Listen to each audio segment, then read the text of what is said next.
زما د کلی د جومات مولا خبره واوره، ما ته ډېر واورېدې، نن ته زما خبره واوره.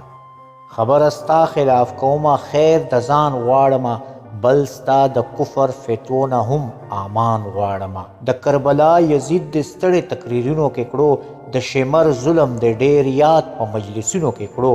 تا د حسین د شهادت کیسه بیا بیا وکړله، تا د یزید د تیر وحشت کیسه بیا بیا وکړله.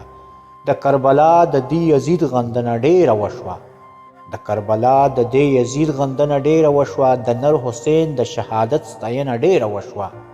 نور په دې خپلې پښتونخوا باندې نظر واچوه، دلته هم جوړې کربلا باندې نظر واچوه. د دې یزید وحشت ته هم چرته وحشت ووایه، په پښتونخوا کې دې قیامت ته هم قیامت ووایه. چرته د دې یزید د دې شمر غندنه وکړه، د پښتونخوا په دې حالاتو څه وینه وکړه. د هره ورځ ګورې چاودنې او مرګونه کیږي، په پښتنو باندې له هر خونه بریدونه کیږي.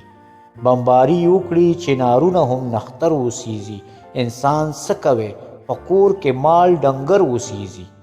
د پښتنې میندې چې بورې شوې په دې ووایه، په پیغلتوب کې کونډې هورې شوې په دې ووایه.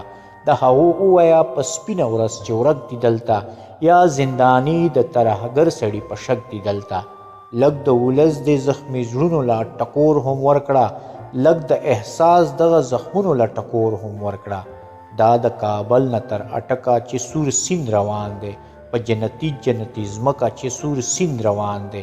ملا د دغه ناروا ظلم په باب وایه، قاتل ته ته هم ایمان تیر کړه د حساب وایه. ما خو تیر کړی دی ایمان، ته هم ایمان تیر کړه. ملا د زهرو د تریخ ګوټ ته هم قربان تیر کړه. ما سره سوګه ما په دې ازغنه لاره واخله، لکه مزه راځه د دې پر هر نه یاره واخله، لکه مزه راځه د دې پر هر نه یاره واخله، د دې پر هر نه یاره واخله.